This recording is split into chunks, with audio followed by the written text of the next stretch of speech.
네, 우리 같이 인사합니다. 할렐루야 샬롬 하고 인사합니다. 할렐루야 샬롬 샬롬 샬롬 샬롬 샬롬 샬롬. 하나님 사랑합니다. 여러분 주 안에서 사랑합니다. 오늘 로마서 5장 12절에서 21절까지 우리 합독했습니다. 한 사람 아담과 한 사람 예수 그리스도. 아담이 첫사람 아담이 사람 아담이 죄를 지음으로 인하여 사망이 들어왔고, 또한 두 번째 아담이 우리를 구원하셔서 우리에게 새롭게 생명을 주셨다라는 그런 말씀이죠. 12절에 보니까 우리 첫 번째 12절을 한번 읽어볼까요? 그러므로 한 사람으로 말미암아 죄가 세상에 들어오고 죄로 말미암아 사망이 들어왔니 이와 같이 모든 사람이 죄를 지었으므로 사망이 모든 사람에게 이르렀다. 한 사람의 죄가 어떻게 나의 죄가 되었는가에 대한 대답을 이렇게 말씀하죠. 모든 사람이, 사망이 하나가 들어오다 보니까 모든 사람이, 어디 우리의 잉크가 깨끗한 물에 똑 떨어지면 부항하고 거기 퍼져버리죠. 그래서 그만 혼탁한 물이 돼버립니다. 이젠 더 이상 깨끗한 정수가 아니죠. 그게 조금 한 방울이 떨어졌어도 잉크물입니다. 그것은 이런 것처럼 사망이 들어와 버리게 돼서 더 이상 우리가 영생의 삶을 살 수가 없었다. 하나님 앞에 결정적이고 치명적인 죄를 짓게 되었다. 그러나 아담의 죄에서 가장 중요한 점은 최초로 죄를 지었다라는 그런 사람이라는 것이 굉장히 중요한 의미가 있습니다. 그랬다가 언제 구원의 역사가 일어나요? 노아의 방주가 거기에 들이고 물로 세상을 멸하심으로 인하여 다시 구원을 이루어 주셨다라고 창세기에 보면 나타나 있습니다. 그래서 다시 새롭게 깨끗한 생이 되었다라는 거죠. 자, 우리에게 죄가 들어왔다는 것은 어떤 도시에 방사능이 유출이 되어서 우리 눈에 보이진 않지만 그곳에 태어난 그 아이들이 온전치 못한 모습, 거기에 사는 사람들이 전부 다 장애를 일으키는 그러한 몸이 되어버립니다. 보기에는 똑같아 보이는데 그런 사건들, 어떤 상수원에 어떤 사람이 극약을 부려서 그 물을 먹는 자마다 죽게 되고, 또 그곳에는 모든 물고기들이 다 죽어버리죠. 이런 사건이 일어났다.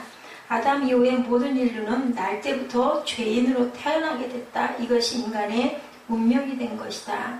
이것이 인간의 본질을 결정하게 됐다. 이것을 피해갈 길이 없다. 죄는 죽음을 가지고 들어왔다라고 오늘 본문에서 말씀합니다. 최초 인간에게는 죽음이란 것이 없었어요. 그러나 에덴 동산에 죄가 들어오고 인간에게 죄가 들어오게 되어 인간은 사망을 당하고 죽음의 존재가 되어버렸다.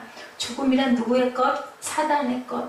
하나님에게 죽음은 없어요. 제가 어느 날 묵상하는데 그 얘기가 딱 제게 와서 꽂혔어요. 네가 죽는 거는 네가 죄가 너를 먹는 거야. 사탄이 너를 먹는 거야. 네가 할 일을 다 하고 정말 평안 가운데서 내가 너를 데려갈 때까지는 너는 생명을 포기하면 안 된다. 일찍 죽으면 좋지 뭐. 그러면 천국이지. 이런 생각. 또 우리 신학교에서 하는 얘기처럼 아무나 그런 복을 어디서 받아. 이게 재밌는 그냥 농담들이죠. 너무 힘이 드니까 정말 어떻게 다녔는지 너는 기억이 정말 기가 막혀. 지금 같으면 절대로 못 다닐 것 같았는데 그렇게 밤 10시까지 공부를 하고 아이를 데리고 다니면서 수업을 하고 그렇게 하고 다녔던 그 시간들이 하나도 힘이 들거나 그게 막 정말 지겹고 한 적이 단 한 번도 없었어요. 시험 때 조금 스트레스를 받기는 했지만 그래도 그것도 즐거웠던 그런 기억이 납니다. 이렇게 우리에게 소망을 얻게 하는 것도 사단이에요. 아무런 낙이 없어. 이것도 사실은 사단이에요. 그런 게 없어야 돼요. 기쁘고 즐거워야 돼요. 다 감사가 돼야 돼요. 하루하루가 너무나 꿀처럼 단 상태가 되는 게 성령이 하시는 일이고, 소망이 자꾸 깨지고 없어지고 그냥 자꾸 포기가 되고 낙심이 되는 거는 사탄이에요. 영생과 생명이 없는 그러한 삶이 되어버렸다. 뭐가? 죄가, 아담이 죄를 짓고 나서부터는 그렇게 됐다라는 거죠. 왜 인간은 하나님과 영원히 살지 못하고 죽어야만 하는 존재가 되었을까? 죄가 인간 속에 들어왔기 때문이다. 12절 말씀이 바로 그 말씀입니다. 인간은 죄와 더불어 살아가는 존재가 되어버렸다. 이 세상은 뭐로? 죄로 오염이 되었고, 땅은 뭐를 받았다? 저주를 받아버렸어요. 그래서 하나님이 만드신 자연과 환경이 파괴가 되는데 지금도 계속 환경은 파괴가 되고 있죠. 그래서 우리가 생명 살리기 운동이죠. 사람의 생명도 구원해서 살려야 되고 영생이 이뤄야 되는 것, 예수님이 우리를 피로 구원하셨다라는 고백을 하면서 예수 믿지 않은 사람들을 땅 끝까지 전도하고 증거해야 되지만, 또한 그저 크리스찬이라는 얘기가 있죠. 세상의 자연도 우리가 정말 보호하고 살리게 했어야 된다라는 그런 운동이 한동안, 지금도 마찬가지죠. 우리가 먼저 솔선해서 생명 살리는 운동, 사람의 생명도 건지고 또한 자연도 파괴시키는 것들을 최대한 막도록 우리가 우리 자리에서 최선의 노력을 해야 할 줄로 믿습니다. 아담이 죄를 짓게 되었을 때 하나님은 뭐를 폐쇄시켰어요? 아담에게 주셨던 에덴 동산을 폐쇄시켜버리고 화엄경을 두었다고 하죠. 거기를 지키고 다시는 그곳에 들어가지 못하도록 선악과를 따먹지 못한 그러한 제도를 만드셨다고 그래서 그거는 인간들을 위해서였다라고, 그 영원히 죄 짓고 영벌 속에 빠지지 않게 하기 위해서 더 이상 그곳에 머무르지 못하게 했다. 창세기 2장에 보면 하나님은 인간을 만드시고 지상에 에덴 동산을 창설하셨어요. 지으신 그 사람을 더 거기에 두셨는데 죄가 인간에게 접촉되므로 에덴 동산은 지상에서 사라져버렸다. 물론 그 장소는 유브라데스 강, 그 강가, 그 4개의 강들의 근원지들이 모인 곳이다. 이게 얘기하고 그 지명이 거기쯤 될 것이다. 인 거지만 이제 하나님의 에덴 동산은 영원히 사라졌다. 왜냐하면 사람은 태어나면 죽게 되어 있고 땀 흘리고 수고하고 그리고 아이를 낳는 고통을 너희들이 받아라 그랬죠. 뱀에게는 평생을 땅에서 기어다닐 것이다 라고 얘기합니다. 그리고 발뒤꿈치가, 사람의 발뒤꿈치가 그 뱀의 머리를 누를 거다. 여자의 발뒤꿈치라고 그러죠. 그래서 마리아를 통해서 예수 그리스도가 나심으로 사망이 왕노릇하지 못하게 만든 그 사건을 얘기합니다. 우리는 가끔 인간 속에서 창조적인 모습, 반짝이는 지혜가 있는 하나님의 창조물들의 모습을 보게 됩니다. 그러나 인간은 어때요? 점점 더 악해질 뿐이다. 지금도 계속 악한 세력들이 더 점점 퍼져가고 있죠. 지구의 자연 환경은 점점 파괴가 심해진다. 왜냐하면 우리가 죄를 만졌기 때문에 자꾸 번져나가는 거예요. 조그마한 가려움증이 어떻게 해요? 자꾸 조금 쥐어뜯고 긁다 보면은 아주 온몸에 전신에 퍼져가는 것 같은 그러한 일이죠. 에덴 동산을 그래서 폐쇄시키고 생명나무도 숨겨버리셨다. 인간은 에덴 동산에 쫓겨난 후 누가 공중권세 잡은 뭐가 사단의 세력들이 어떻게 했어요? 땅을 지배하고 가시와 엉겅퀴로 뒤덮인 그러한 곳을 만들어버렸다. 지금도 사망이 왕노릇하죠. 우리 사이에서, 우리 생활 속에서, 매일매일의 일상 속에서 이것이 바로 우리가 살고 있는 세상이기 때문에 환난과 고난과 역경이 없는 세상은 없다. 없는 곳은 어디라고요? 눈으로 볼 때 공동묘지라고 하죠. 거기는 아무도 소리를 내지가 않고 우리의 그 몸들이 묻혀있는 곳이기 때문에. 그러나 하나님은 그들을 완전히 버리실 수가 없었어요. 왜냐하면 하나님이 만든 자녀들이기 때문에 저걸 그래도 어떻게든지 살려야지 해서 예수 그리스도가 오신 것이죠. 15절이죠. 15절 우리 같이 합독해 봅니다. 그러나 이 은사는 이 범죄와 같지 아니하니 곧 한 사람의 범죄를 인하여 많은 사람이 죽었은즉 더욱 하나님의 은혜와 또한 한 사람 예수 그리스도의 은혜로 말미암아 선물은 많은 사람에게 넘쳤다. 예수 그리스도가 오심으로 인하여 선물이 많은 사람들에게 넘쳤다. 그래서 6장 아까 제가 그 기도할 때 잠깐 묵상한 게 10절 11절이죠. 그가 죽으심은 죄에 대하여 단번에 죽으시며 그가 살아계심은 하나님에 대하여 살아계심이니 이와 같이 너희도 너희 자신을 죄에 대하여는 죽은 자여 그리스도 예수 안에서는 하나님께 대하여는 살아있는 자로 여길지니라. 맞아요. 그죠? 우리가 죄는 죽은 자로, 죄는 완전히 죽여버리고 하나님의 그 산 목숨 예수 안에서 우리가 영생의 삶을 살았다. 이제는 살아났다라고 여기고 입술로 고백할 줄 알아야 된다. 이 은사는 범죄와 같지 아니하니 곧 한 사람의 범죄를 인하여 많은 사람이 죽었은즉 하나님의 은혜와 한 사람 예수 그리스도의 은혜로 말미암아 선물이 많은 사람에게 넘쳤다. 선물이 뭐라고요? 영생이죠. 우리에게 생명을 주신 것이 바로 선물이다. 그렇기 때문에 우리 예수 믿는 그리스도 공동체들은 다 서로를 위해서 중보해줘야 된다. 우리 모두는 다 죄인인데 은혜로 모여있는 그러한 모임이고 공동체다. 이 부분에 이 말씀의 은혜를 엄청 받았어요. 우리가 중보기도 하자. 그 사람의 죄는 미워하되 그 사람은 미워하지 말아야 돼. 이런 얘기 우리 참 많이 하거든요.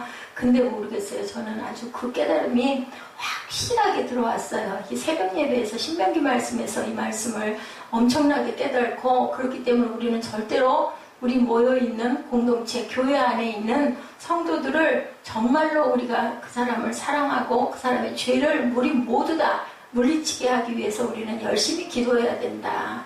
그리고 우리는 기도하고 감사할 줄 알아야 된다. 그 말씀이 글쎄요, 신명기 말씀에서 새벽 예배, 새벽 예배 정리하고 나도 또 잊어버리는데 새벽에 전하면서 혼자 그때 묵상했던 것 같아요. 이 말씀이 아주 우리 강하게 와가지고 이걸 좀 같이 나눴으면 참 좋았을 텐데 하는 생각을 해서 제가 자꾸 말씀마다 이 얘기를 자꾸 강조를 합니다. 은혜를 많이 받았기 때문에 확실하게 알게 된 거죠. 그래서 우리는 꼭 중보를 해야 된다. 그 나라와 의를 구하라. 그리면 모든 것을 너에게 더해 주시라는 것도 역시 내 기도를 하지 않더라도 우리 정말 죄 짓고 힘들고 어렵고 고난스럽고 또 하나 아니면은 그냥 죄덩어리 속에서 우리가 헤어나지를 못하는 영혼들을 정말 불쌍히 여기고 우리가 기도할 때 그건 뭐 나라와 민족, 세계 선교, 또 이웃들의 아픔, 고통, 또 아픈 사람들을 위한 그 기도잖아요. 우리가 그랬을 때 너희의 모든 것을 내가 더해주겠다. 너희 기도는 내가 다 들어줄 거야.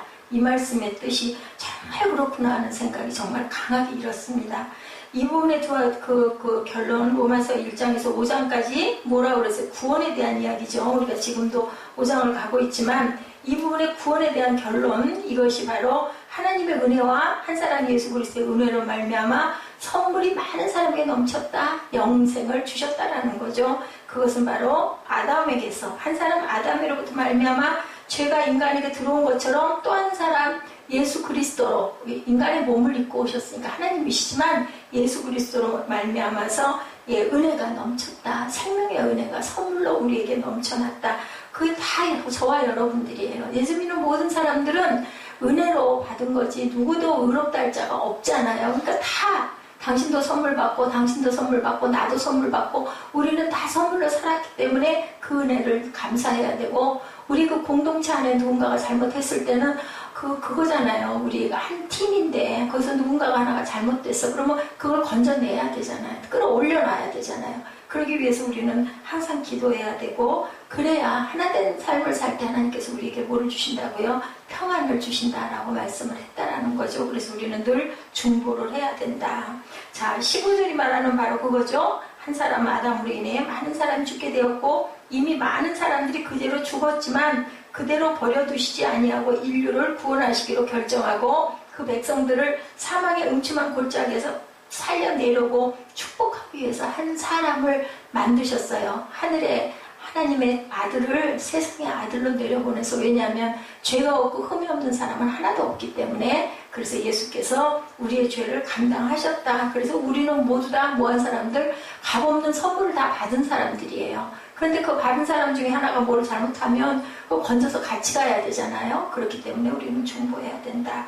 이유를 안 거죠. 목적을 안 거죠. 나는 안 그래서 아우 다행이야. 아우 나는 그런 죄 안 짓고 나는 이렇게 살고 있으니 얼마나 다행이야. 아우 저 사람은 왜 저래.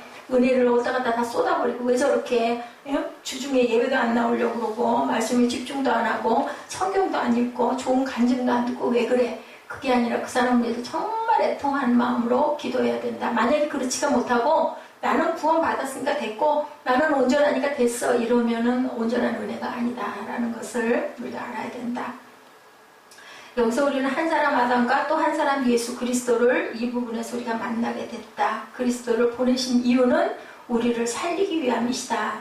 자, 예수 그리스도를 그래서 둘째 아담이라고 부르죠. 첫째 아담이 실패한 모든 것을 두 번째 아담인 예수 그리스도가 완벽하게 회복시켜 주었기 때문에 그것도 어떻게 해요? 단번에 구약의 제사처럼 반복적으로 그저 1년에 한 번씩, 어떤 면으로는 그 양들이 아주 크게 살아난 부분이에요. 해마다 몇만 마리씩 맨날 죽였는데, 수시로 죽였는데, 그 양들 얼마나 불쌍해요. 그죠? 그리고 뭔가 죄를 지면 구약에 보니까, 신명기에 보니까, 그 죽은 사람, 죄진 사람을 못 찾아내면 어떻게 해요?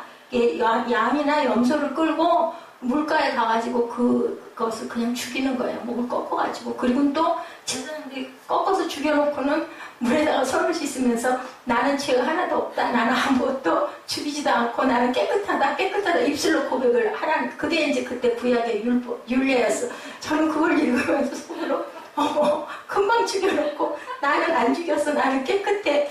이건 진짜 심해. 아니 정말 좀 웃기는 얘기지만 그때는 그렇게 해야 됐기 때문에 그게 하나의 의식이죠. 우리 제사 모시는 것처럼.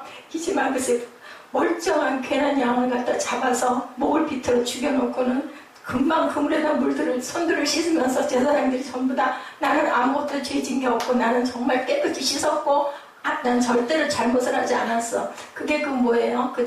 도피성 거기에 사람을 죄인을 찾지 못했을 때는 대신 그렇게 돼서 그 죄를 속했다. 그래서 죄가 정말 없어야 된다는 거. 반복을 하던 걸 신약에 예수님이 오심으로 인하여 이제는 딱 예수 믿고 나는 예수를 믿습니다. 예수께서 내 죄를 위하여 돌아가셨습니다라는 것을 고백을 하면, 믿기만 하면 영생을 주시라고 그러죠. 얼마나 좋아요.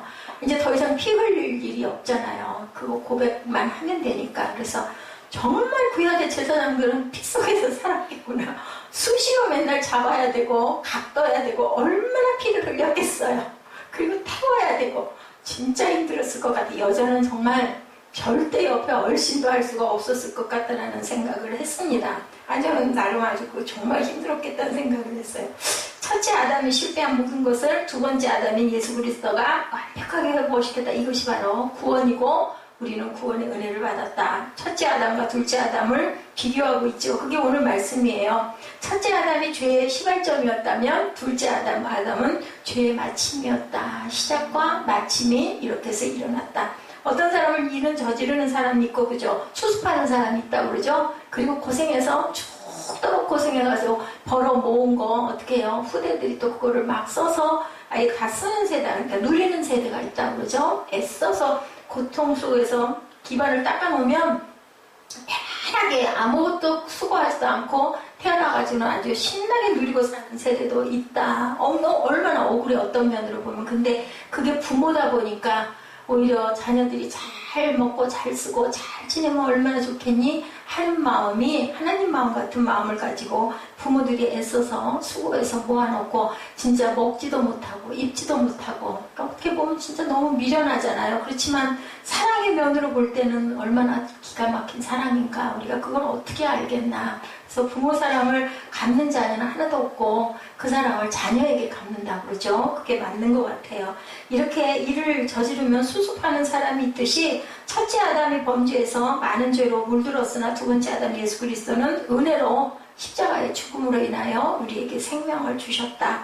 그래서 두 번째 아담이 하신 일을 가리켜 로마서 5장 15절에 은사라고 아까 우리 읽었죠. 표현합니다.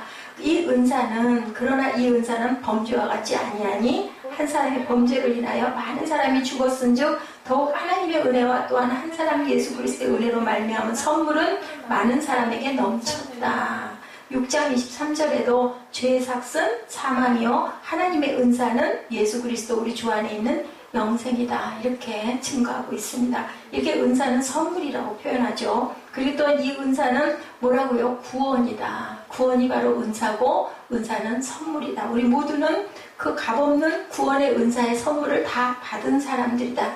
내가 만든 것이 아니라 노력한 것도 아니고 선물이다. 은사다. 이렇게 표현합니다. 돈을 주고 산 것이 아니고 하나님 거저 주셨기 때문에 우리는 전부 다 은혜를 입었기 때문에 우리 이웃이, 그 구원받은 이웃이 잘못을 하면 그것을 우리가 안타까워하고 애통해야 되고 그리고 중보해서 건져줘야 된다. 그냥 놔두면 안 되는 거예요. 어떻게든 해서 회복을 시켜줘야 돼요. 아유 너는 그래라 나는 이랬으니까 아우 정말 다행이야.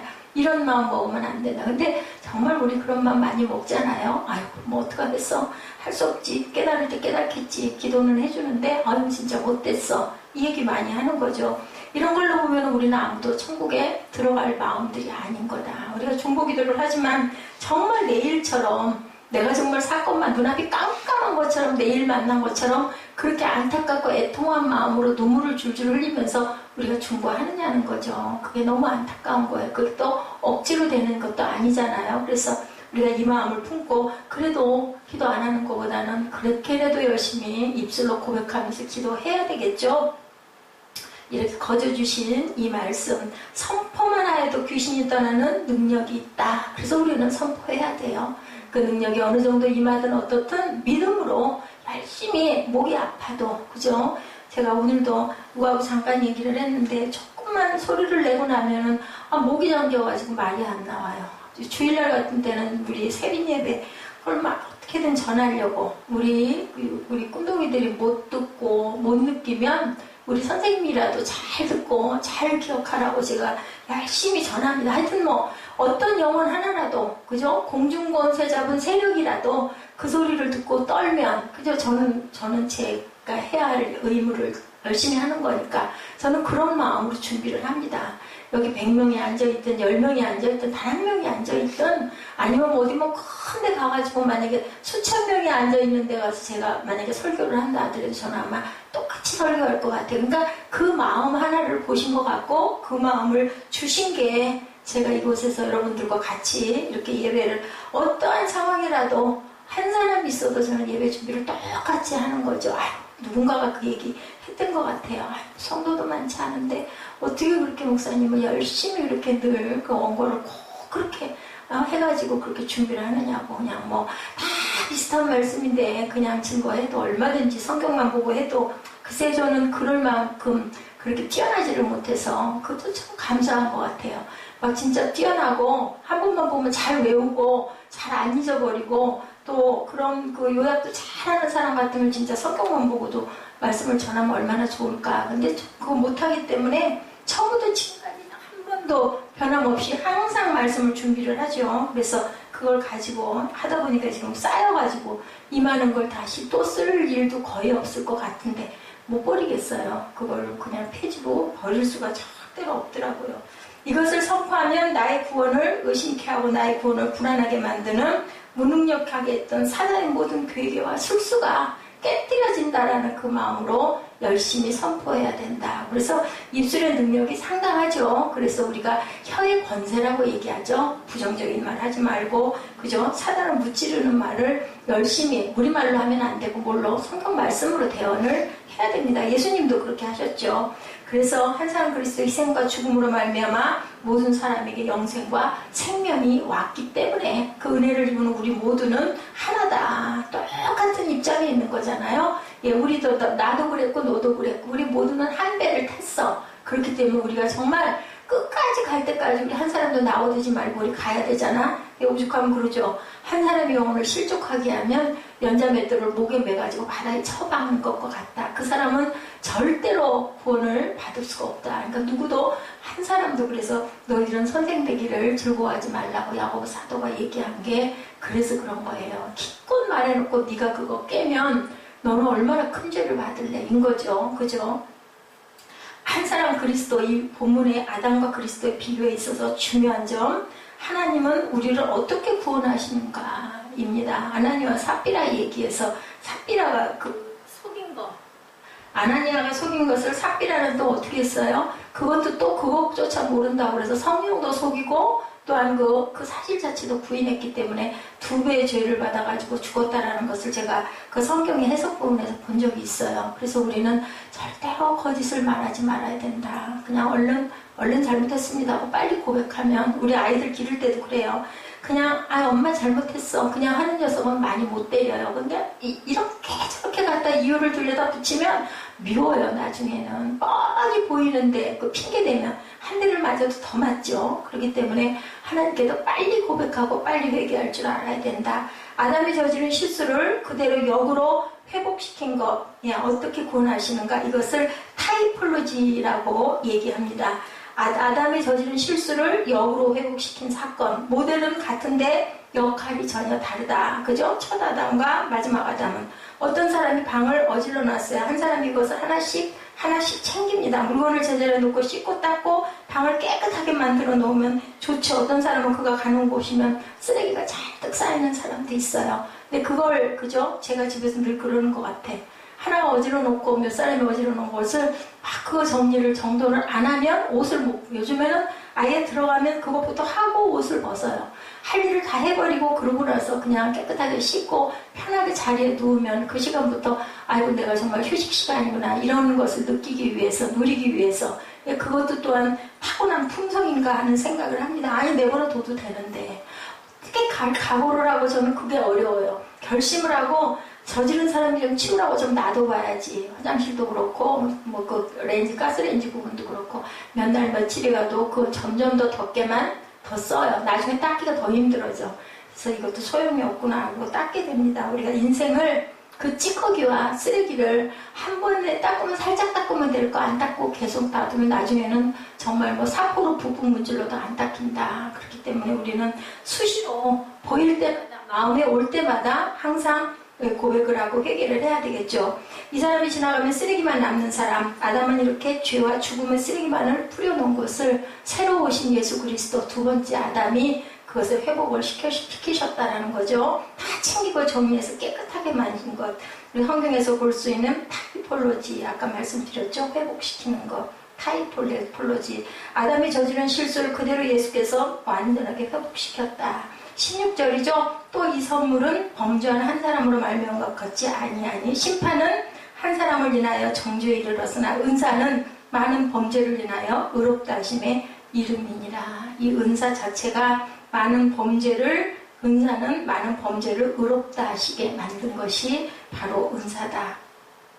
하나님의 선물은 죄인을 의인으로 바꾸신 선물이다. 이게 가장 중요하다. 인간은 죄인으로 도장이 찍혔어요. 정죄가 되어버렸어요. 근데 예수 그리스도로 말미암아 우리가 의롭다함을 입어서 의인들이 되었다. 다른 사람이 지은 죄로 왜 내가 죄인이 되어야 되나? 저 사람이 잘못했는데 왜 내가 죄인이야? 억울해하죠. 이게 굉장히 어렵습니다. 한 가지는 내가 아무것도 한 것이 없는데 또한 의인이 돼서 거꾸로 나는 내가 죄진 것 같지 않은데 내가 왜 죄를 지어? 왜냐하면 원죄라고 그러잖아요. 우리 태어나면서부터 안 해. 너무 억울해. 근데 또 하나는 나는 아무것도 한 것이 없는데 한 사람으로 인해서 내가 의롭게 됐대요. 뭐라고 얘기할 수 있겠어요? 아무도 거기에 대해서 말할 수가 없죠. 어떻게 보면 이성과 합리로 맞아떨어지지 않는다. 이해가 안 돼 도대체. 그 한 청년이 나를 위해 죽었는데 내가 어떻게 구원을 받았어? 또한 아담이 난 알지 못하는 조상의 죄를 지었는데 그 죄를 내가 왜 짊어지고 나왔느냐고요. 이게 정말 해석이 되지 않죠. 어떤 찬송가 작사가는 이렇게 말해요. 하나님이 은혜로 이 쓸데없는 자가 왜 구원하여 주는지 나 알 수 없도다. 우리 많이 찬양하죠? 알 수 없죠. 그게 하나님의 섭리라는 겁니다. 그래서 예수 믿는 것은 하나님의 선택이다. 선택이 없었으면 우리는 택함을 받지 못했다. 그런데 어떻게 보면 그런 거야. 이미 다 정해놨잖아. 근데 뭐 전도하래. 내버려 둬도 그 사람은 구원받고 예수 믿게 될 거고 아무리 가서 귀에 못이 박히게 얘기를 해도 그 사람은 구원 못 받을 거 이미 예정이 되어 있는데 예정설이라고 그러죠. 왜 우리가 전도를 해야 되고 왜 우리가 그걸 애통해야 돼? 하나님이 이미 다 만들어 놓은 걸 아무리 해도 안 될 건데 근데 우리는 누굴지 알 수 없잖아요. 열심히 가서 전해야 돼요. 그걸 가지고 따질 필요가 없어요. 그걸 주시는 분, 구원 받는 사람은 그것은 하나님이 하실 일이고 우리는 누군지 모르지만 내가 만나는 사람한테마다 내 은혜를 하나님의 받은 그 값없이 받은 은혜를 끼쳐야 할 것이 우리의 의무다. 예, 우리가 해야 할 책임이다. 내가 세상에 살고 있는 목적이라는 것을 항상 생각을 해야 된다. 이성과 지성과 경험과 의지로는 우리가 그리스도를 영접할 사람이 아무도 없다. 그죠? 아무리 생각을 해봐도 뭐 그런다고 그게 믿습니다 한다고 우리가 구원을 받고 예수의 십자가를 내가 바라본다고 어떻게 내가 구원을 받고 영생을 내가 어떻게 누려? 이런 것을 따져서는 누구도 한 사람도 온전하게 구원받을 사람은 없다. 논리적으로 봐서는 절대로 내가 그것을 인정할 수가 없다라는 거죠. 죄인이 아니라고 생각했던 내가 죄인이라고 고백하게 시작되는 것 하나님의 은혜죠. 그것이 내 마음에 왔을 때 야 정말 나는 너무너무 많은 죄를 짓고 있구나. 일상 속에서도 순간순간 속에서도 아 이거 죄야. 이런 생각 자체가 내 마음에 와서 있는 것 자체를 내가 나를 바라보게 돼요. 이거 진짜 죄인데 어쩌면 나는 게 죄성이 많을까 하는 생각을 하게 됩니다. 말도 안 되는 논리가 내 영혼의 어느 사이엔가 비수처럼 꽂혀버리는 거예요. 나는 정말 더럽구나. 난 참 추하구나. 내가 기도할 때 내 마음 평상시에 먹은 거랑 딱 거꾸로 누군가 그 얘기했죠? 딱 거꾸로라고 생각하면 된다고. 맞아요.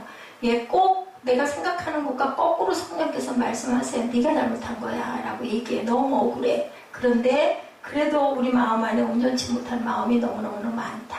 색깔은 조금 다를지 모르지만 예, 내가 마치 아담이 된 것 같은 심령을 가지고 인간의 본성과 운명에 대한 통회를 해야 된다. 내가 아담의 본성이 내 안에 그대로 녹아있다. 인간은 죄인이다. 하나님 앞에. 그죠? 이런 죄인이 뭐가 됐다? 의인이 됐기 때문에 진화론적 사고가 창조론적 사고와 늘 갈등을 일으키는 것. 예수 믿고 안 믿는 사이에서는 그래서 조금 지식이 있다고 그러고 조금 영리하다고 하는 사람들이 은혜를 받기가 힘들고 어떤 사람들이 은혜를 잘 받아요. 순진하고 약간 바보 같은 생각도 단순하고 그래서 아이와 같은 심령을 가져야 천국에 들어갈 수 있다라는 그 예수님의 표현이 딱 맞는다는 생각이 듭니다.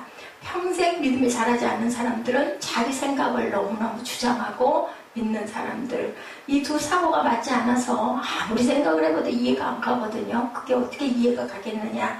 진화론적 사고방식을 우리가 모두 다 포기해야 된다. 뭐를 믿어야 된다. 창조론적인 사고를 믿어야 된다. 안 버리면 신앙이 절대로 생길 수가 없다. 하나님이 나를 만드셨고 세상은 하나님께서 지으셨다는 것을 우리가 인정하고 아담이 범죄가 들어오는 바람에 우리에게 원죄가 생겼다. 그것을 예수가 우리를 구원하셨다를 믿어야 된다. 하나님이 우리 안에 들어오실 수 있게 하는 것, 진화론적 사고를 버리는 거다. 예, 물을 뭘로 만드셨어요? 포도주가 되게 만든 것. 기독교 신앙은 바로 이거다. 기적이다. 어떻게 물 갖고 그냥 가서 떠다 주오라 했는데 포도주가 아무리 생각해도 그냥 이해가 안 가잖아요. 근데 분명한 것은 예수께서는 우리 인생도 우리 생명도 만드셨기 때문에 만드셨고 세상을 구원하러 오셨기 때문에 잔치하러 오셨다. 어떤 일? 구원의 잔치. 그게 언제라고요? 마지막 휴거 때 마지막에 일어나는 거죠. 살리기 위해서 오셨다. 주기 위한 것도 아니고 율법을 폐하러 오신 게 아니라 완성하러 오셨다는 겁니다. 본질적인 변화를 주러 오셨다. 우리들의 사고 속에는 역사를 보면서 이 발전적 진화적 틀을 사용합니다. 죄인의 생각이죠. 하나님의 사고 하나님의 생각은 절대로 그렇지 않다. 저희 죄인이 조금 잘 된 게 아니라 완전히 거꾸로 바꿔놨다. 의인으로 바꿨다. 조금 나아진 게 아니라 완전히 흰색이 어떻게 됐다? 검정색이 돼버린 거죠. 검정색이 어떻게 됐다? 아직 흰색 하얗게 양털같이 그죠? 희게들이라고 말씀합니다. 이런 경우가 사고법이 인간 속에는 절대로 없다. 성령이 아니고는 예수 그리스도를 주라 시인할 수 없다고 성경이 분명히 말씀하고 있다는 겁니다. 자, 사람들은 자꾸 그렇고 하나님은 누가 만들었어? 이렇게 기어 올라가면은 결국은 하나님을 만들 수가 없고 창조로는 뭐라 그래요? Who am I? 그죠? 나는 스스로 있는 자다. 하나님은 예, 우리 원래 그 태초에 그냥 계시던 분 하나님께서 우리를 만드셨다라는 거죠. 그래서 진화론자는 하나님의 아빠 엄마는 누구냐라고 계속 거슬러 올라가는 사람들이고 창조론자들은 하나님은 그냥 계시는 분 이렇게 우리가 믿고 간다. 예, 구원의 두 번째 대비는 죄인이 의인 되었다는 것은 본질적인 변화를 의미한다. 조금이 아니라 아까 얘기했죠. 완전히 반대 180도로 다른 부분. 예수 믿는다는 것은 착하게 살고 선하게 사는 것이라고 말하면 쉽게 이해가 되는데 예수 믿는다는 것은 죄인이 변하여 의인이 되는 것이다 라고 말하면 어떻게 그게 그럴 수가 있을까라고 생각이 된다. 또 예수 믿는 사람 중에 나보다 나쁜 사람이 많던데 뭐 이런 얘기도 많이 해요. 비교를 많이 하죠. 이것도 역시 진화론적인 사고다. 완전히 바꿔버리신 것, 물이 포도주가 되게 하신 것, 성분 자체가 완전히 달라진 것. 예, 이것도 예수 믿는 사람 중에 나보다 나쁜 사람은 더 많은데 이런 생각들을 하면 안 된다. 도덕을 중심으로 생각하기 때문에 구원의 진리에 이르지 못한다. 예, 우리 구원은 도덕이 아니라는 거예요. 그래서 예수 믿는 것이 착한 일하고 열심히 사는 것, 선하게 사는 게 예수 믿는 게 아니다. 완전하게 하나님께서 나를 바꾸셨고 나는 새 사람이 됐다라고 믿는 게 그것이 바로 예, 구원이다라는 말씀을 하는 거죠. 예수 그리스도의 보혈은 내 죄를 사할 수 있는 능력이 있다는 말 역시 성령의 특별한 역사가 없고는 할 수 없는 고백이다. 그런데 이 고백은 2000년 동안 계속 은혜 받은 사람들의 입에서 입으로 전해져 내려오고 있다. 여러분에게 성경이 말한 구원이 주님의 은총 안에 있기를 주님의 이름으로 축복합니다. 우리 자신 안에 정의한 구원이 아니고 첫 번째 아담이 실패한 것들을 두 번째 아담인 예수 그리스도께서 회복하셨고 그로 말미암아 죄인이 의인되었다는 이 구원이 저와 여러분에게 임하셨기를 온전하게 확실하게 임하셨기를 주님의 이름으로 축복합니다. 세 번째 비교입니다. 17절입니다. 생명의 비교죠. 한 사람의 범죄를 인하여 사망이 그 한 사람으로 말미암아 왕노릇하였은즉 더욱 은혜와 의의 선물을 넘치게 받은 자들이 한 분 예수 그리스도로 말미암아 생명 안에서 왕노릇하리로다. 예, 생명 안에서 어디에서 어디로? 사망에서 생명으로. 이건 뭐예요? 죽을 자가 이제는 절대로 죽을 일이 없다. 신음하는 것을 보면 막판 뒤집기라는 게 있죠. 예수 믿는 것은 막판 뒤집기, 완전히 뒤집어져 버리는 거지 조금쯤 나아진 그 상태가 아니라는 거죠. 완전히 색깔이 달라지고 우리의 피가 달라져 버렸어요. 뭐 내피 혈액형이 O형인데 O형이 아니라 우리 늘 그 얘기하죠. J형으로 바뀌어야 된다. 예수의 피가 내 피가 돼야 되고 내가 사는 게 아니라 예수가 내 안에서 나를 대신 사시는 상태가 돼야 된다. 그래서 내 말이 내 안에 내가 네 안에 완전히 그리고 옛날에 그런 얘기 있었죠. 네 안에 나 있어. 이런 것처럼 예수가 내 안에 예수가 살아야지 내가 살아서는 안 된다. 나는 죽어야 된다라는 거죠. 사람들에게는 지옥의 아랫목에는 윗목으로 갖다 빠져나왔다라고 설명을 하면 이해가 될 수 있을까? 빠져나왔다. 내 지옥이 나한테 완전히 빠져나가 버렸다. 이런 고백을 할 수 있어야 된다. 착한 일과 헌금에 대한 보상으로 지옥에서 빼졌다 하는 이야기를 한다면 이해를 할 수 있을까? 그죠?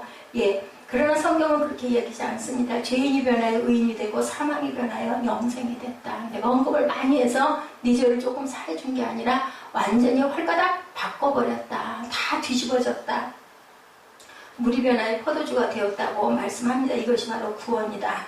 놀랄 일이에요. 근데 예수 믿었다고 그래서 사람들이 막 너무 감동하고 맨날 줄줄 울고 다니는 사람 하나도 없어요. 아유, 이제 나는 예수 믿었고 나는 그냥 예수 믿는 사람이야. 그냥 그 정도인 거지. 생각을 해보면 기가 막힐 일인데 우리가 사형 선고받은 사람이 만약에 그게 완전히 사면이 됐어. 그래서 진짜 자유로 너 석방이야 하면 막 춤출 것 같아요. 몇 날 며칠 이해를 못할 것 같아요. 막 자다가도 일어나가지고 살을 꼬집어 볼 거야. 안 그래요? 제가 어렸을 때 그런 생각 한 적이 있었어요. 내가 무슨 죄를 짓거나 우리 가위 눌리잖아요. 꿈에 막 무슨 나쁜 짓 해가지고. 그런데 그게 절대로 아니고 꿈을 딱 깨고 나면 꿈이었어. 그럼 너무 좋잖아요. 저 그 기억들이 있어요. 근데 이것도 그런데 내가 누구 사람을 죽였대. 그래서 정말 나는 이제 완전히 구제가 불능인데 어느 날 그게 딱 진짜 무죄가 증명이 됐거나 해서 나는 너는 해방이야. 아무 죄가 없어. 그래서 얼마나 기가 막히게 좋을까. 근데 그렇게 해방이 돼도 그 사람도 언젠가 죽잖아요. 우리가 만약에 죄를 사면받아. 근데 이거는 뭐예요? 살면 살아서 천국이고 죽으면 죽어도 또 우리 영생에 우리 생각 자체가 그죠? 어디에서 그랬죠? 그 영상 볼 때 그랬죠? 누군가가 죽었는데 생각했을 땐 그렇지 않을 것 같다는 자기 생각이 또렷했다고. 저는 그게 맞다고 생각해요. 우리 의식은 또렷할 것 같아요. 우리 몸에서 내가 벗어나가도 내 육신만 없을 뿐이지 나는 그죠? 모든 걸 보고 다니는 거죠. 이런 것처럼 그 상태가 영의 상태가 아닐까. 근데 내 속에 더러운 것들이 꽉 차 있어. 누구를 원망하고 막 진짜 막 죽이고 싶고 막 이갈고 싶고 막 그냥 진짜 막 못된 것들이 그냥 가득 살아오면서 그런 것들이 찌꺼기들이 하나도 깨끗하게 지워지질 않고 그대로 있어. 죽었을 때 그것들이 다 살아 일어난다면 그게 지옥이 아닐까. 저는 그 생각도 해봤어요. 맞을 것 같아요. 그런 것들이. 그래서 제가 요즘에 노력하는 건 그런 거 원망, 분노, 참 살아오면서 그런 게 많지 않았던 것 같은 게 너무 감사하고 한 건 없지만 그런 것들이 있는 거 그걸 다 지워야 되겠다. 정말 지워서 좋은 기억 그리고 내가 부족한 것들, 내가 못해준 것들 그런 것들로 상쇄를 해야 되겠다. 그래서 내가 이런 거고 그 사람은 그래서 그렇게 했지. 내가 잘못한 거지. 이렇게 생각을 하고 이걸 비워버리려고 요즘에 참 무던히 애를 씁니다. 그게 맞아요. 그래서 그저 원수를 사랑하라는 거는 그 사람을 위한 게 아니라 너 자신을 위한 거라고 예수님이 말씀하신 게 정말 맞는 것 같아요. 맞아요. 같은 게 아니라 맞습니다. 그래야 우리 안에 천국이 이루어질 거니까. 그래야 내가 그리 가잖아요. 우리가 뭐라 그래요? 초록은 동색이라고 그러죠? 그쪽을 향해서 날아가니까. 예수 믿고 천국 가니 감사합니다. 항상 할렐루야 아멘 해야 돼요. 오늘도 승리할 줄 믿습니다. 예, 승리했습니다. 그죠? 예, 우리 신학교 때 항상 그 얘기 했어요. 뭐 믿습니다가 아니라 했습니다라고 바꿔라. 아주 아예 딱 확신을 한다. 나는 구원 받았습니다. 나는 구원 되었습니다라고 얘기해라. 구원해 주시옵소서가 아니라 구원 받았습니다라고 고백해야 된다. 그냥 교회 다니고 그냥 신앙생활 그렇게 해서는 안 된다. 그러나 잠잠히 구원을 묵상하면 정말 기가 막힌 거죠. 아까 얘기한 것처럼 내가 무언가 죄를 지었다가 그거 하나가 사면이 돼도 정말 기가 막히고 꿈인가 꼬집어 볼 텐데 그게 아니라 우리에게 영원한 생명을 줬대요. 뭐 우리가 병들었다가 언젠가 돌아갈까 병 고치고 나면은 너무나 기쁘잖아요. 아우 나 그 병명 얼른 몰랐는데 왜 내가 이 증상일까 했는데 이거 알아가지고 고쳐져서 너무 좋아. 근데 그게 아니라 그 병은 다시 도저히 일어날 수도 있지만 우리를 영원한 생명을 주셨다니 이게 얼마나 기가 막힌가. 한 사람의 죄가 모든 사람의 죄가 된 것. 고대 사회에서 왕은 개인이 아니라 국가 전체였다고 합니다. 그래서 누가 싸울 때 그랬어요. 다윗과 골리앗의 싸움도 그러죠. 예, 그 싸움에서 밑에 있는 병사들이 싸우고 맨 마지막에 남은 거에 그 골리앗이었어요. 근데 골리앗을 아무도 물리칠 수가 없다 보니까 이제 우리는 다 죽을 수밖에 없었는데 다윗이 골리앗을 꺾으면서 그 병사들이 다 도망가잖아요. 그렇기 때문에 지금의 대통령의 의미가 아니고 전쟁의 개념도 달랐고 고대에서는 양편에 진을 치고 싸우는 사람을 앞에 내놓고 그들끼리 싸우고 나중에 맨 나중에 적장끼리 싸워가지고 지면 그 사람들은 다 포로가 되고 볼모가 되고 그 나라는 승리를 하는 거였다. 지금과는 달랐다는 거죠. 예, 그래서 다윗이 이기면 이스라엘 전체가 이기고 골리앗이 이기면 블레셋이 이기는 사건이었다. 아론과 볼 사건도 그거죠. 결국은 그렇게 해서 전쟁에 우두머리들끼리 결판이 나고 거기서 우두머리가 지고 나면 전부 포로가 되는 그런 사건들이 일어났다는 겁니다. 한 사람은 뭐를 의미한다? 전체를 의미했다. 아담의 죄는 모든 사람의 죄를 의미한 것이고 한 사람 예수 그리스도께서 살림은 우리 전체를 살림을 의미한다라는 거죠. 어떤 단체에 가면 구원받고 어떤 사람을 따라다니면 구원받는다는 건 구원이 아니다. 예수 그리스도만 온전히 믿고 우리가 온전한 구원을 이루어야 된다. 아담의 죄를 예수께서 회복시켜 주셨다. 죄인이 못했다. 의인됐다. 사망이 생명됐다. 이것을 믿는 믿음이다. 그래서 사도 바울은 19절에 한 단어로 설명하죠. 19절이죠. 한 사람의 순종치 아니함으로 많은 사람이 죄인 된 것 같이 한 사람의 순종함으로 많은 사람이 의인이 되리라. 바울은 순종이라고 말합니다. 믿음이란 뭐라고요? 순종이다. 그리고 믿음이란 또 뭐라고요? 충성이다. 뭐까지 내 목숨도 아끼지 않을 만한 충성을 가지고 있는 믿음이 바로 구원이고 그것이 바로 은혜다라는 거죠. 그것이 우리 마음대로 되는 건 아니라는 거죠. 페이스죠. 믿음이라는 단어는 페이스풀과 같은 어원을 갖고 있다. 충성스러운 것이 바로 믿음이다. 참 믿음을 가진 사람은 충성스러운 사람이다. 성경에 나오는 하나님의 사람의 특징은 진정한 충성이다. 뭐까지? 내 생명 하나밖에 없는 생명도 드릴 만큼에 그래서 은혜 받고 성령 충만하니까 제자들이 전부 나를 죽여주시오 하고 들이댔잖아요. 죽으면 나는 완전한 영생이고 나는 정말 그것처럼 귀한 게 없다라는 생각을 정말 순교를 막 스스로 하고 싶어서 갖다 들이대니까 결국은 그렇게 순교를 하게 된 거죠. 우리가 생각할 때는 무서워서 난 못할 것 같았는데 은혜를 받고 된 거예요. 참 믿음은 참 충성을 가져온다. 참 구원은 참 순종을 가져온다. 순종으로 말미암아 구원을 완성했다. 우리 신앙생활에 있어서 가장 중요한 단어 순종과 충성임을 기억하시기 바랍니다. 예수를 잘 믿는 것은 두 단어예요. 순종과 충성이다. 눈이 오나 비가 오나 사업이 잘 되거나 부도가 났거나 유명해졌거나 유명해졌거나 충성스러운 사람. 그래서 우리가 거기에 뭐가 따른다고 그래요? 오래 참음이 따르죠. 오랫동안 정말 끈기 있게 끊임없이. 그래서 뭐 천재는 1%고 노력이 99%다. 궁둥이를 오래 붙이고 있는 사람이 승리한다고 그러는 거죠. 그게 참 중요하다. 그래서 우리는 그것을 습관을 기를 줄 알아야 된다. 우리 사무엘도 항상 공부하는 습관을 꾸준하게. 저는 그것밖에 없었다고 생각해요. 뭐를 하든 그냥 어느 날 하루 갑자기 벼락치기가 아니라 물론 또 특별한 일이 있을 때는 조금씩 빠질 수도 있고 더 할 수도 있지만 365일 있으면 그냥 그 안에 정말 360일, 350일, 300일 이상은 꾸준하게 공부는 그대로 규칙적으로 잠도 먹는 것도 정말 중요하다. 순종으로 말미암아 구원을 완성했다. 우리 신앙생활에서 가장 중요한 단어 순종과 충성이다. 왔다 갔다 하는 사람은 안 되죠. 예, 우리가 그래서 화끈한 사람을 주의하라고 합니다. 믿음은 그런 것이 아니죠. 충성이죠. 그래서 그 뭐 순복음인 경우에 막 너무 불타게 뜨겁다고 그냥 푹 꺼져버린다. 근데 뭐 어디는 모태신앙은 항상 미지근한 것 같지만 끊임없이 그 대대로 이어내려오는 그것을 무시할 수 없다라는 얘기가 있습니다. 사람이 무슨 일을 맡겨도 충성하는가, 그 사람이 정말 끝까지 잘 감당해내는가가 중요하다. 예, 순종, 말끝마다 반항하는 사람, 남을 비판하는 사람 믿을 수 없죠. 이것은 믿음의 사람의 생리가 아니다. 비판하고 투쟁하고 고발하고 생리상 하나님 것이 아닙니다. 우리가 이런 것들을 버려야 된다. 우리 비판 많이 하잖아요. 우리가 보면 정말 아닌 것 같으니까. 그리고 그것 갖고 싸우는 게 아니라 뭐라고요? 항상 내가 져주는 거죠. 지는 게 이기는 거라는 우리나라 속담도 있습니다. 이런 것처럼 이런 체질들은 우리가 회개하고 바꿔서 그렇지 않은 항상 순종할 줄 아는 체질로 바꿔야 된다. 비판하고 고발하고 남을 꼬집는 사람들은 어릴 때부터 상처가 많다. 그 근본을 바라보면 그래요. 애정 결핍도 그냥 일어나는 게 아니죠. 사랑을 많이 받지 못한 사람들이 그게 있어가지고 항상 눈치를 보고, 그죠? 그런 것에 목말라 하는 거. 그게 참 어떻게 보면 불쌍하죠. 왜 그 아이 자체가 그랬던 게 아니라 그런 환경으로 인해서 그렇게 성품이 만들어져 버렸기 때문에.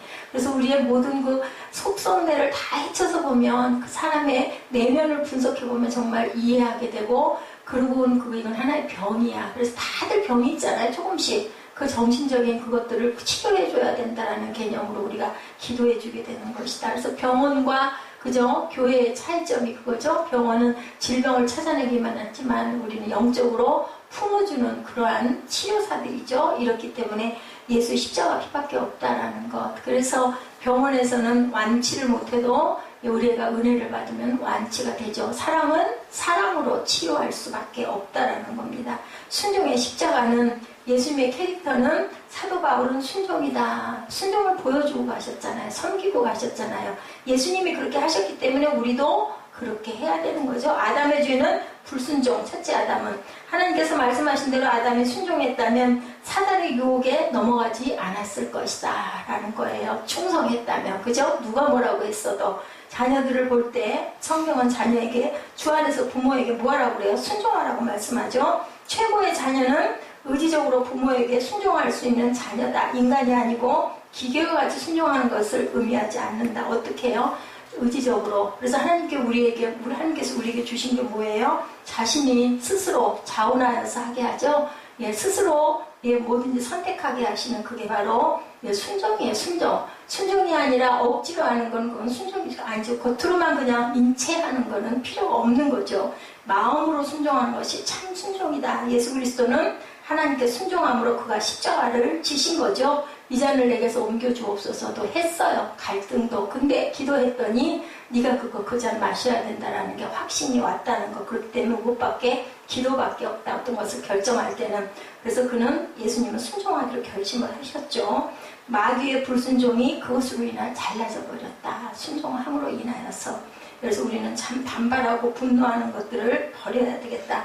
어떤 사람은 생리적으로 분노하는 사람들이 있죠. 이것도 피예요. 피가 뜨거워가지고 과해가지고 막 불순종하고 반항하는 그런 체질들이 많이 있습니다. 그저 이유 없이 화를 내기도 하죠.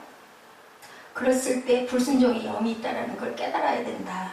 저는 이걸 깨달아서 알았었어요. 알면서도 그걸 잘 안 돼요. 이거 내가 죄 짓고 있는 거지, 나 이게 괜히 반발하는 거지. 아는데도 많이 이거 죄성이라는 거 알면서도 잘 안 됩니다. 이것을 우리 깨고 나가야 된다.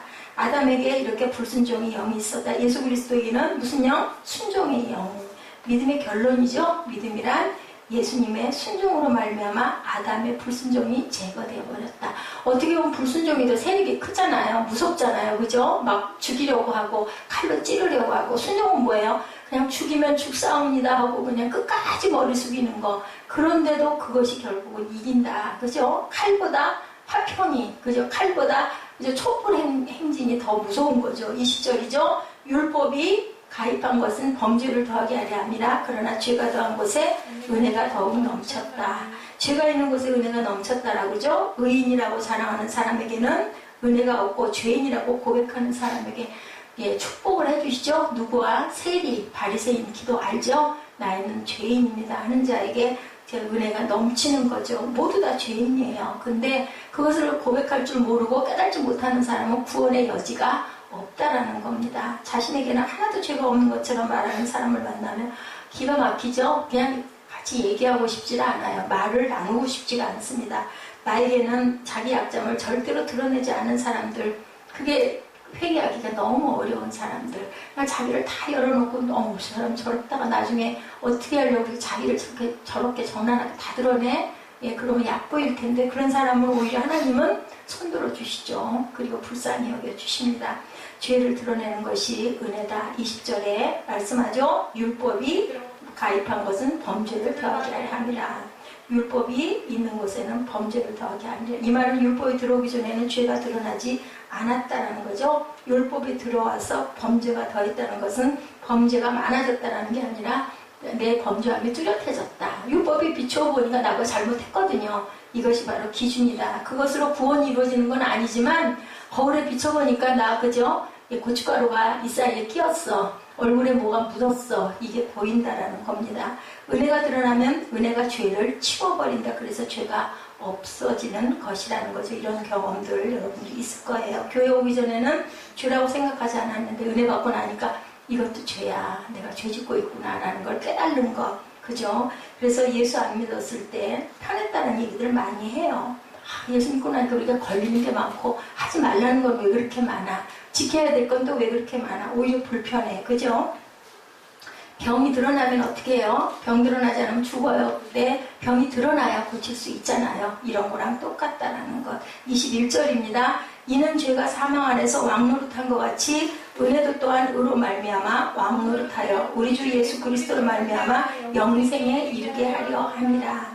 죄가 드러나야 그게 고쳐진다. 우리 병이 드러나야 병에서 해방될 수가 있다. 죄가 왕노릇하면 계속해서 우리는 괴롭죠. 죄책감에 사로잡히고 갈등합니다. 우리의 생애에는 하나님의 은혜가 왕노릇할 수 있기를 주님의 이름으로 축복합니다. 따라서 죄가 있는 곳에는 이래서 은혜가 넘친다. 내가 죄인이라고 하는 그 고백하고 눈물을 흘릴 때 하나님의 은혜가 우리에게 임한다. 뭐 하는 거예요? 자복하는 거예요. 나는 죄 졌습니다 하고 베끼드는 거죠. 죄가 많이 드러나면 많은 죄를 씻기 위해 은혜도 또한 그만큼 많이 부어진다. 서로 죄가 없다고 생각하는 사람에게는 은혜를 절대로 베풀 수, 아니 뭘 잘못했다고 해야 그걸 씻어주죠. 내가 병이 있다는 게 드러나야 그 병에 대한 처방이 내려지죠. 그게 없으면 고쳐줄 수가 없다. 구원의 진리 가운데 거하시는 저와 여러분 되시기를 주님의 이름으로 축복합니다. 이 축복된 구원과 귀한 구원을 두 번째 아담인 예수 그리스도께서 회복시켜 주셨고, 죄인이 의인 되었고 사망에서 생명으로 옮겨졌고, 죄가 많은 곳에 은혜가 넘치고 사망이 왕노릇하는 우리에게 이제 은혜가 왕노릇하는 그러한 은총에 우리가 세상에 거하게 됐다는 축복, 귀한 축복을 감사하시는 저와 여러분 되시기를 주님의 이름으로 축복합니다. 기도하시겠습니다.